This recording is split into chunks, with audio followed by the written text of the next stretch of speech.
Hey there, welcome to Main Street Living. I am Cheryl Nelson. Hey guys, I'm Quincy Carr. And I'm Danielle Alvari. Guys, the calendar, it's flying. It's November. And I'm going, what is happening here? Yes, calendar has wings on it, almost reminiscent of your pilot outfit last For episode. Halloween. We're flying into the holidays here. I mean, Right. the leaves changing, falling off the trees. Before you know it, Thanksgiving and then Christmas. I mean, God. what's your favorite? Is this your favorite time of the year or do you dread it? I see Q's head in his hands. That can't be a good sign. We know, Cheryl, we've known Quincy for a while now. We know what his head is upset about here.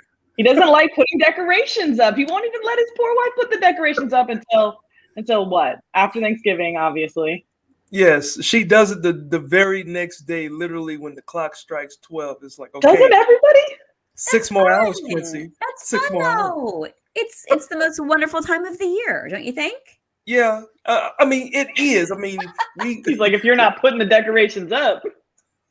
right, because you got to put them up, you got to take them down, you got to wrap them all up. It's too much. It's too much. You got to fight. You the know, rats Quincy, I in think the my attic. mom's with you, though. She feels the same way. I hear that. I hear it. I know there's stress associated with the holidays. So cute. Maybe you just need to get out of town and do something fun. In fact, I've got a great place for you to visit. Lots of good stuff coming up on today's show. If you're looking for a unique place to get an augmented reality experience, we'll tell you where and also how you can help your local Boys and Girls Club. That's right. Well, Cheryl, we're also gearing up for Veterans Day, and we'll enjoy some sights and some beautiful public art to honor that as well. We'll talk about how to help your homeless youth. And first, we're going to start it off with some startup talk right here on Main Street Living.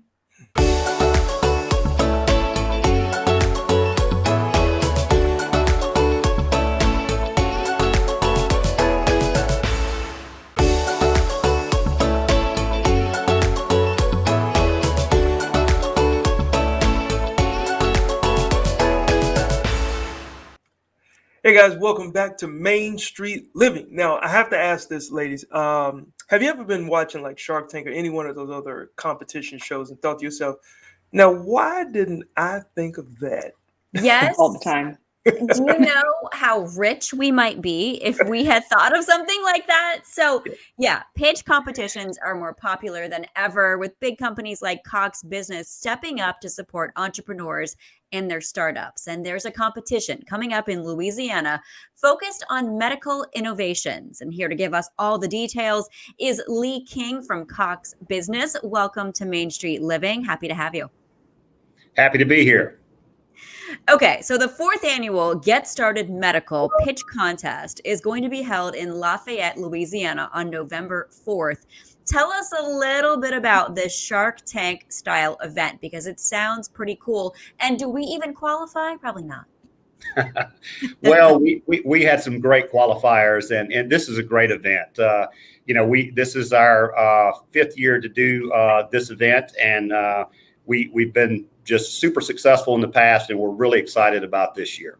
Our primary mission for the Get Started Medical is to help foster and promote innovation in the healthcare industry. And we've been inspired every year by the creativity and the unique perspectives that each of our entrepreneurs have brought really to identify ways that we can think about healthcare differently. So we're excited to hear what this year's pitchers have in store for us.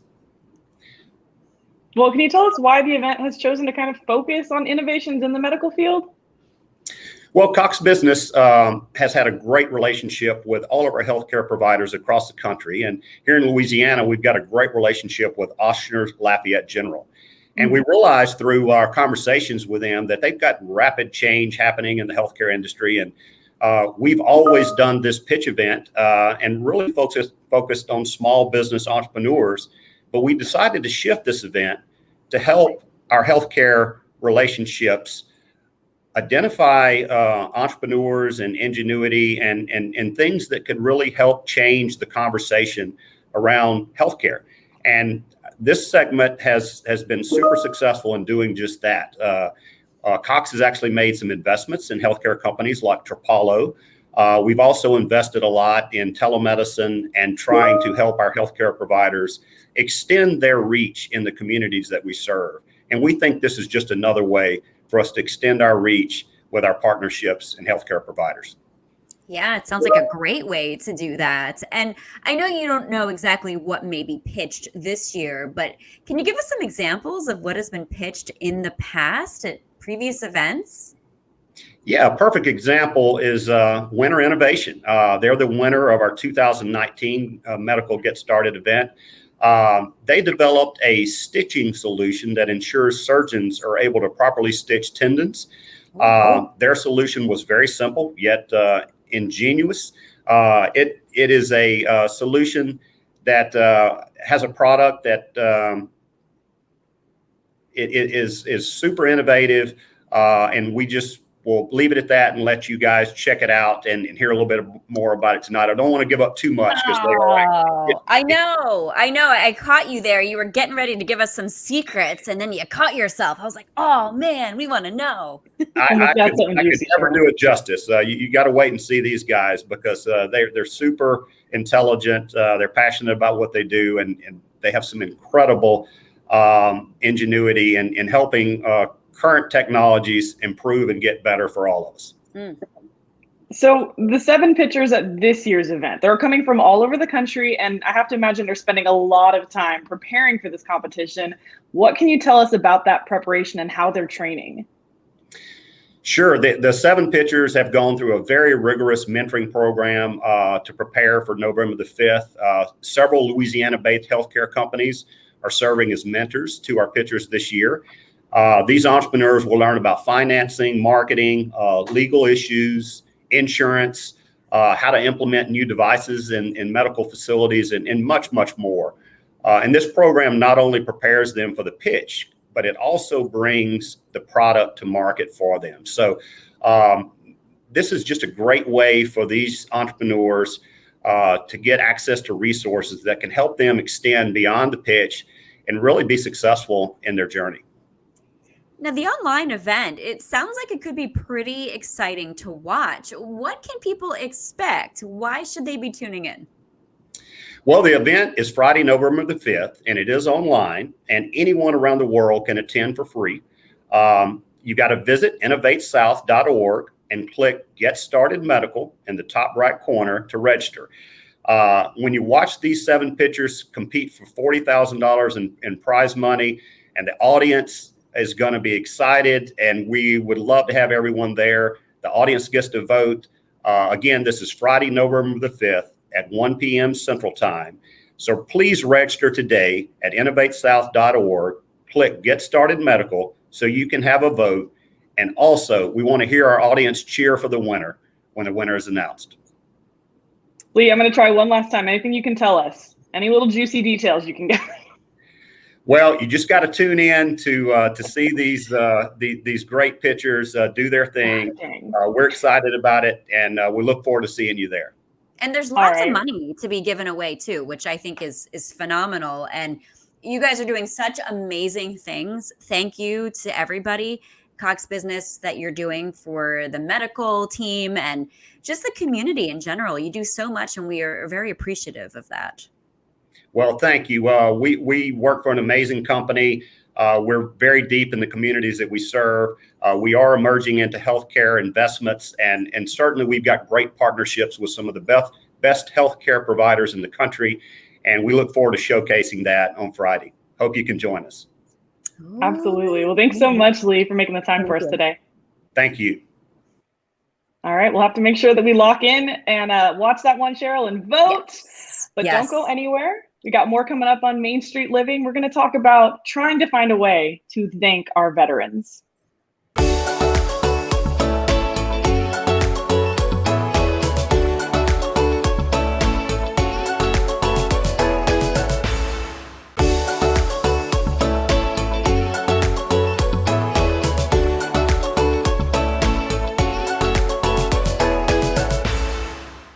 Welcome back to Main Street Living. Danielle, Quincy, Veterans Day is just around the corner, and it's so important to remember how much we owe to our veterans. Absolutely. And every year, Cox employees honor veterans in various ways, and one way is through donating to Cox Charities. That's right, ladies. And over the last several years, employees from around the Southwest have honored veterans by investing in charities to help those who served this country. So take a look at this. My name is Sierra Orell, and I'm a therapist at Trot. Heroes on Horses was started in 2006. It's our way to give back to veterans in the community. Horses help the therapeutic process with veterans by being in the present moment, partnering with the horses, and also being out in nature to gain perspective. Horses allow us to come into their time rather than our busy human time, and they live in the present moment and also are 100% supportive of humans. It is important for us to be receiving grants and donations to be able to sustain the program and to continue offering services. Support can be offered through donations or more information at our website, www.trotarizona.org, or you can call us at 520-749-2360 and even schedule a tour. Hi, my name is Stephanie Helms, and I'm the Executive Director of Klein Veterans Fund. Klein Veterans Fund provides emergency housing assistance for homeless and at-risk veterans in Clark County. The veteran housing situation in Las Vegas is very serious because we have about 200,000 veterans in Clark County, and 10% of our homeless population is represented by veterans. Well, funding like this grant from Cox Communications is so important to our program because it gives us the flexibility to help more veterans in need, and 100% of the money stays here in Clark County. So the Cox program is employee funded and selected. That means it's our neighbors helping our neighbors right here in our own community. Folks can learn more about our program and how to support it by visiting kleinveteransfund.org. My name is Michelle DeMuro, and I am the Executive Director of Veterans Heritage Project, a nonprofit here in Arizona. The Veterans Heritage Project after-school program works with teachers who volunteer to lead a chapter in their school, where students get to sit with a veteran and interview them and capture their service story. They write up their story for publication in our book entitled Since You Asked, and then they plan a free community event to present the book to the veteran and honor and thank them for their service.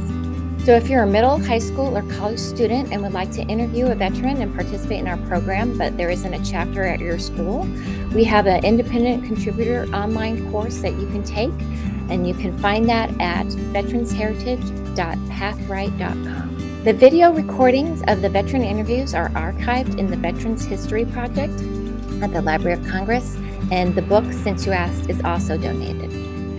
To learn more about our mission and to support us, please visit veteransheritage.org and check out the Ways to Give page. We'd appreciate anything you can do to help.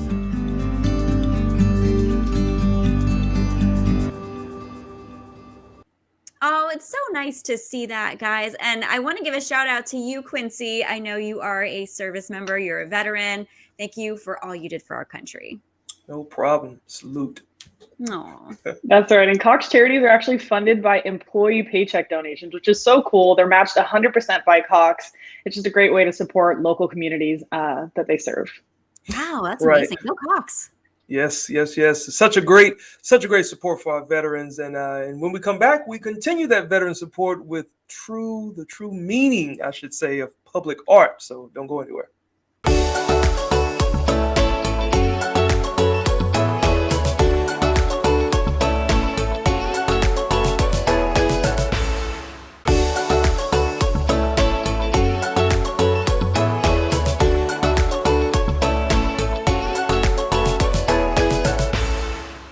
Welcome back to Main Street Living. Guys, public art can sometimes be polarizing. As much as we love art, different people have different ideas about what is the right piece of art for their community. That's right, Cheryl. But what happens when the members of the community are the art? Here to talk about this concept by the Inside Out Project is Bobby Levin. Welcome to Main Street Living, Bobby. Thanks so much for making some time for us. Oh, thank you so very much for having me. I appreciate it very much. So let's get right into it. How and when was the Inside Out Project started? The Inside Out Project was started 10 years ago in March of 2011 by a French street artist who goes by the name of JR. JR won a TED Prize and $100,000 to create a worldwide art project.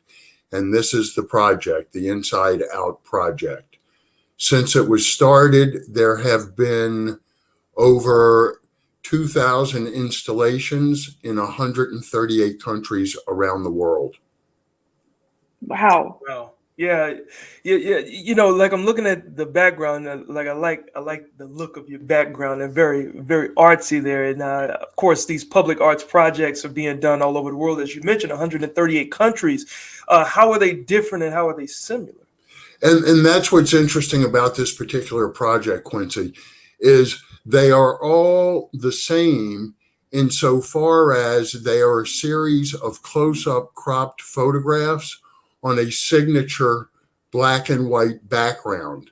It's the background you see behind me. So in that, cool. Yeah, in that respect, they're all the same. At the same time, they're all different because each installation around the world has its own theme and its own message as to what it is highlighting and its own purpose. So that's how they're all the same, and that's how they're different. Nice. So speaking of purpose, what's the mission of the Inside Out Project? Well, on the grander scale, the Inside Out Project, and again, each installation around the world is referred to as a group action, and each group action is a completely independently organized project. The overall Inside Out Project is really about using art and people's faces to change the way we see one another.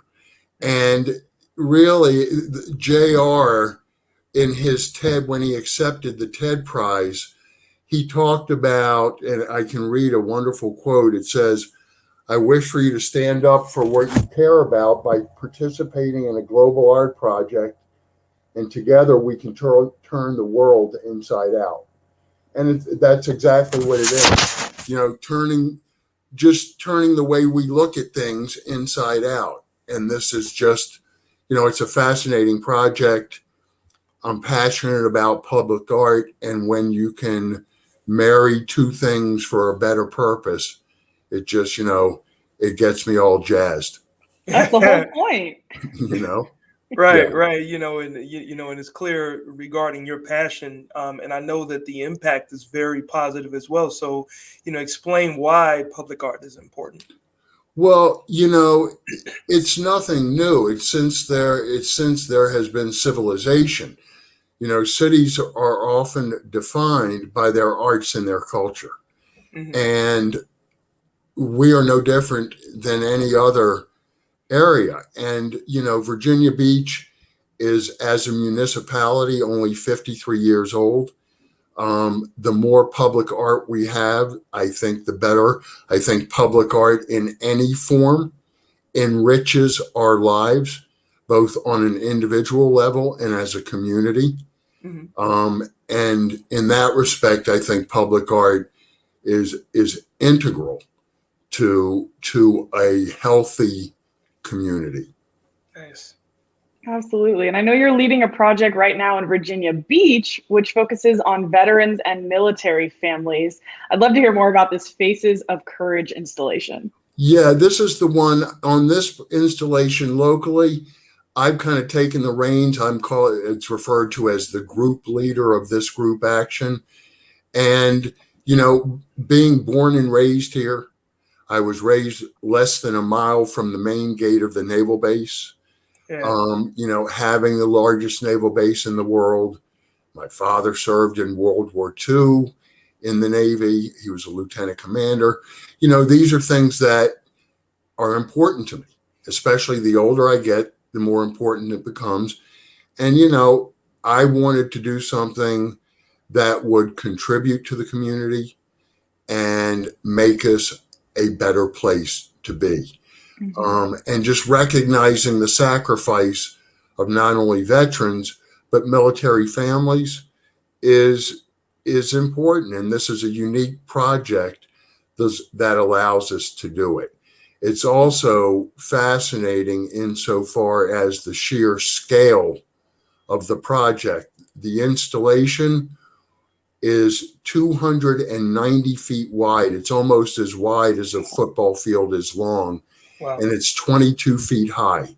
So just the sheer scale, we have a series of 170 portraits that are going up, and it's going to be wonderful.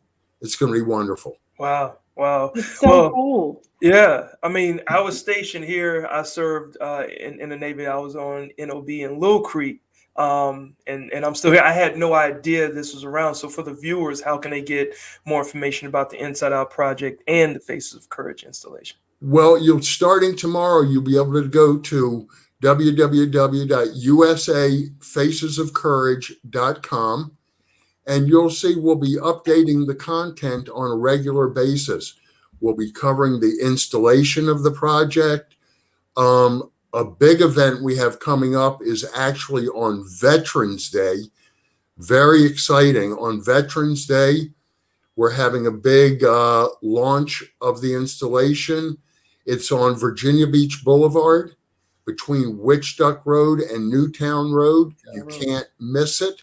Okay. It's huge. As we say, every face tells a story. Yeah.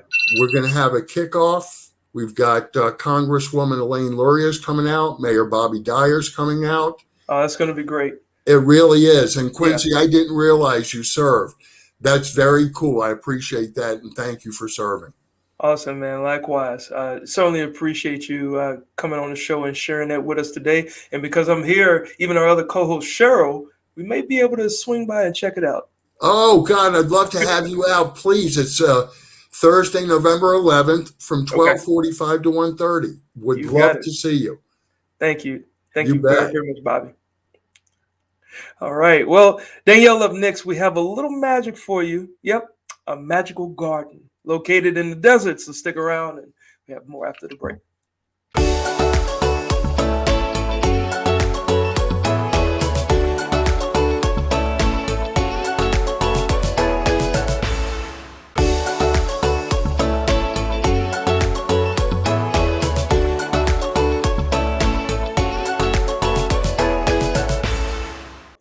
Hey, welcome back to Main Street Living. Now, Danielle, Cheryl, as promised, okay, from the last segment, I'm a man of my word. And as I mentioned before the break, this next segment promises to be magical, from butterfly magic to fierce and fragile.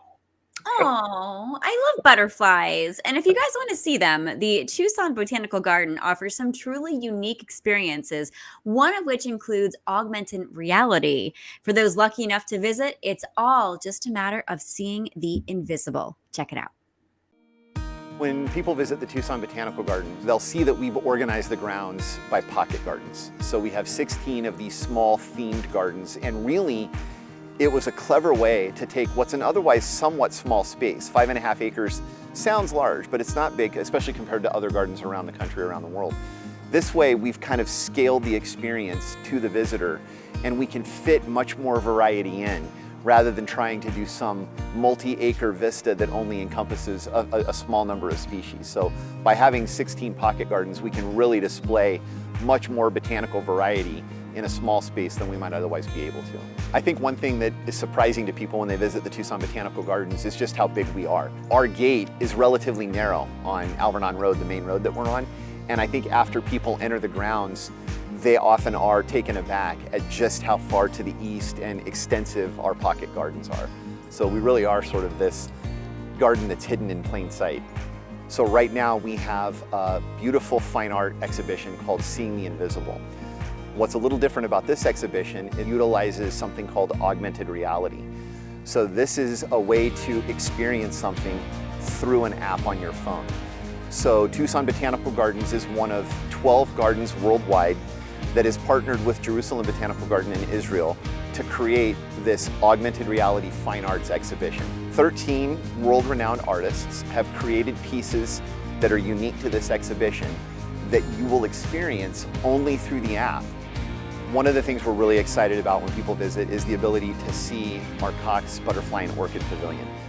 Butterfly Magic is Tucson's first and only tropical butterfly and orchid exhibit. Every year we receive over 100 species of butterflies and over 200 flowering orchids are on display. And so every time you come here, there's always something new to see, whether you've been coming here for a decade or it's your first time. This is the home of Rosie the corpse plant. It bloomed back in 2018, and every year it's put up a gigantic leaf for our visitors to enjoy. When a corpse plant blooms, it puts off a very, very potent smell. We bring in its pollinators, which are essentially small flies, and when it bloomed, we had over 10,000 people come through this exhibit to experience that smell in person. When you come to Butterfly Magic, we are a USDA regulated facility, so we essentially have airlocks at the entrance and exits of our building just to make sure no butterflies are escaping. When you enter the building, you'll notice there is a considerable amount of humidity as we are mimicking a tropical environment. We also have fish, a wonderful little waterfall display, and many other different things to see in addition to the butterflies and orchids. Come see the butterflies because it's a wonderful opportunity to see species that you wouldn't otherwise get to see here in southern Arizona. This is also an opportunity to learn more about kind of nature and why it's so important that we protect the rainforests and the habitats of all of these creatures.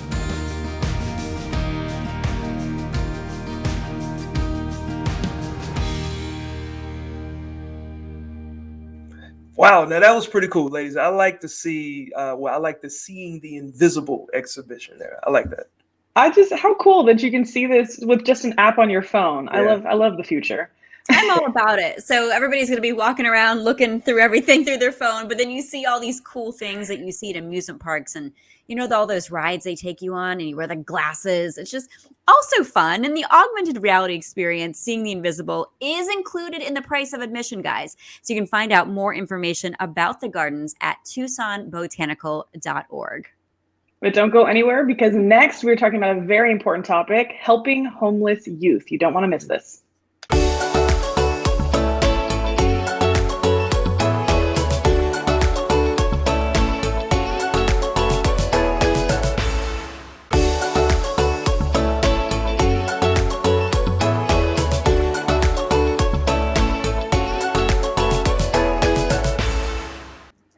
Welcome back into Main Street Living, guys. Our country is facing a lot of problems these days, and it might seem too big to tackle. I know. And one of the problems is homelessness and people living without shelter, especially when those people are kids. On any given night in the U.S., more than 40,000 unaccompanied youth are homeless. Here to talk about this problem and how we can help is Justin Lipford. Welcome to Main Street Living. Hello, everyone. Thanks for having me. Yeah, thanks for joining us today. Now, we all know that homelessness is a huge problem in our country, but we might not have realized how many young people among those are living in shelters. How big of a problem is this? From a practical space, consider this. 1 out of 10 young people, specifically young adults, 17 to 24 years of age, are experiencing homelessness or will experience homelessness or housing insecurity at one point in time. So that's 1 in 10.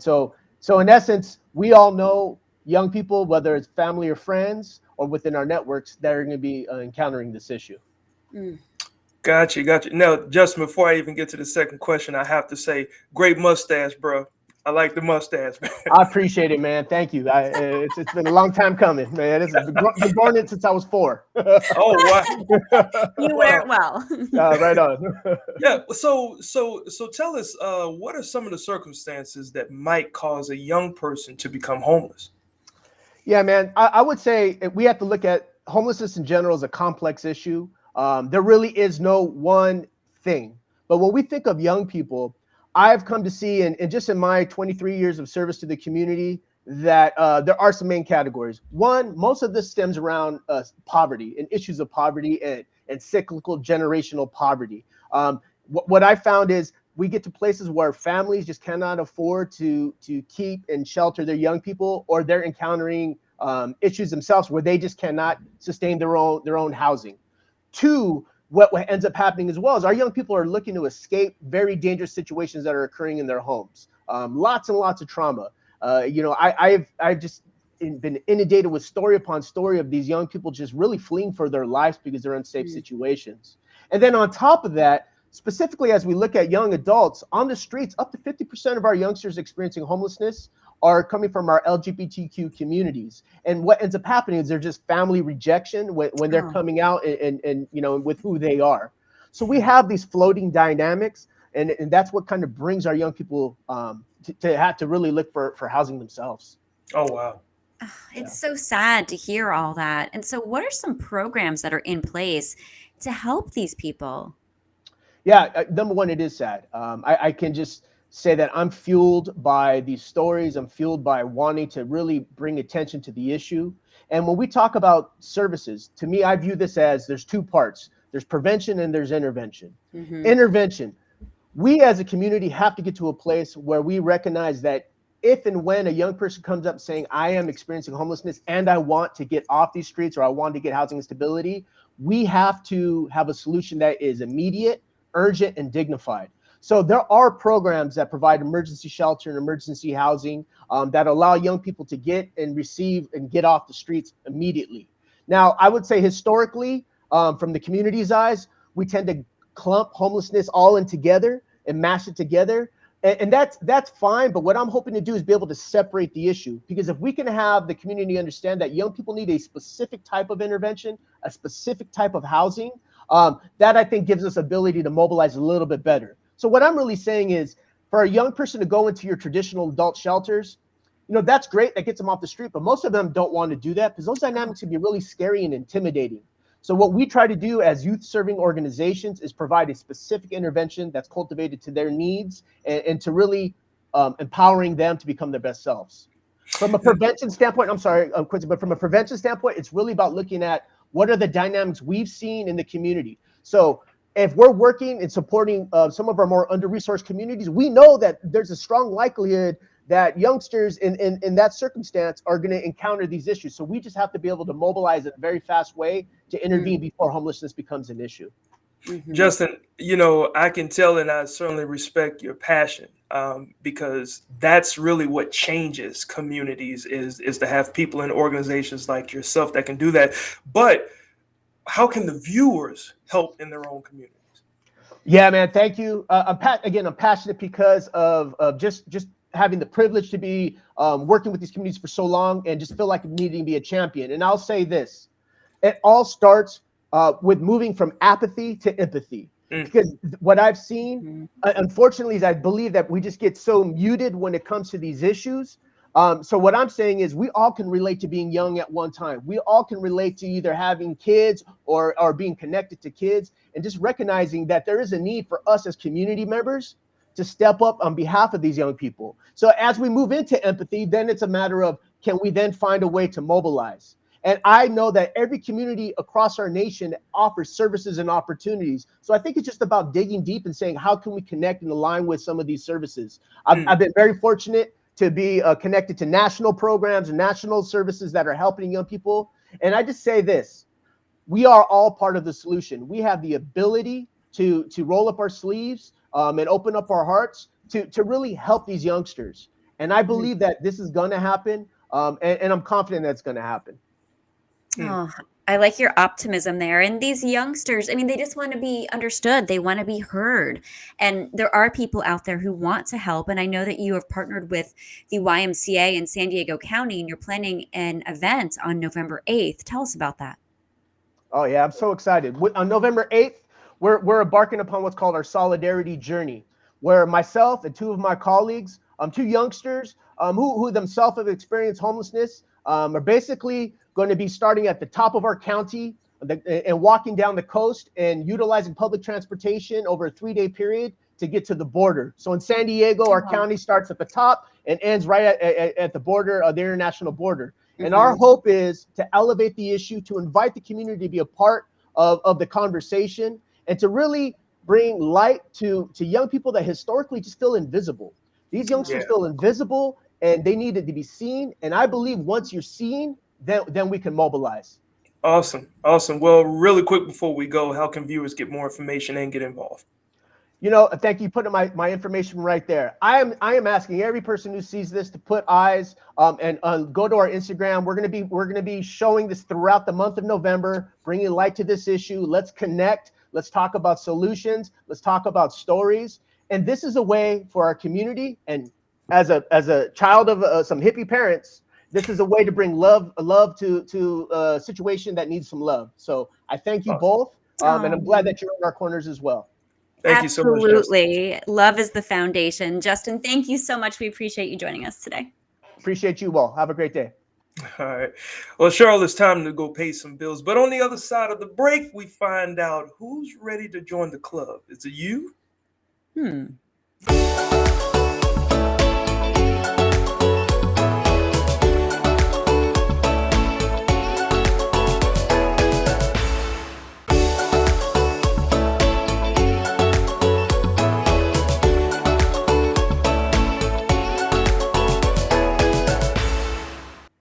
Welcome back to Main Street Living. Quincy, Danielle, the Boys and Girls Club of San Marcos, which is just north of San Diego, has been a positive force for local kids and teens for more than 40 years, helping them become responsible and caring citizens. I love everything the Boys and Girls Club does.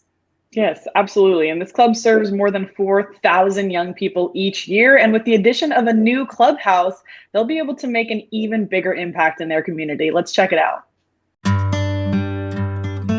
The Richmar area is one in San Marcos that's had a storied past. It has been known for gang violence, drugs, a really rough neighborhood. But the city has worked tirelessly to rebuild that community. They brought in beautiful, affordable housing. They've made it a safe environment, and it's one that is really starting to grow and thrive. The city has been very committed to Boys and Girls Club, and that commitment has extended to the Richmar area, and on Autumn Drive, a new facility, our new Autumn Drive clubhouse. This year, even though we were in a pandemic, the city was able to step forward and provide us not only this space, but tremendous financial support. The city of San Marcos really looked at what we could do with that space. And so we decided that intentionally it would be a great place for a satellite for the Boys and Girls Club because it's right there in one of our lowest income areas, and it really can expand their services. I have the pleasure of driving Autumn Drive every day and seeing how many kids walk home and walk right past those doors where new Boys and Girls Club will be built. So I think we have the opportunity for a lot of impact in our community. It's a really good idea because it gives them an opportunity to have fun where they're safe. Having a branch being located on that street specifically, I think will open the eyes of a lot of kids at a young age to know that the street is known for this, but you can also come out of it and make it known for something else, which is something beautiful and that I got to be part of throughout events with Boys and Girls Club. The concept of having a clubhouse on Autumn Drive has been several years in the making. It's nearly 6,000 square feet of space that we are working to turn into a state-of-the-art clubhouse. In the clubhouse, we'll have, of course, a great games room because games rooms are always the heart of a Boys and Girls Club. We'll have a tech center where kids will have access to technology that they wouldn't have access to. There's a learning lab where they'll have access to computers. We'll have an art maker space where kids will be able to experiment and thrive. There'll be a performing arts area so they can have a stage and do dance or music productions. And we also have a demonstration kitchen where we can talk about healthy lifestyles and teach kids some basic cooking skills. Opening up a new location for the community obviously will have a huge impact because it allows parents to feel comfortable to be able to go to work, handle whatever they handle, and be able to support their families, knowing that there's a affordable, after-school program that helps their youth, that cares about them. I think that parents and community leaders want and need something like the Boys and Girls Club, in that community, and it's going to have a long-lasting impact. Wow. Now, Cheryl, I know that you would like this. It's so cool seeing that they got a kitchen as part of this new club. It teaches healthy cooking and eating. I wouldn't last. Ooh, yeah, Quincy, it's not a martini bar. Yeah. You guys are so funny. They got a lot going on there, and you can find out how to get involved with your own local Boys and Girls Club at bgca.org. That's right. Straight ahead, more of Main Street Living. Stay right there.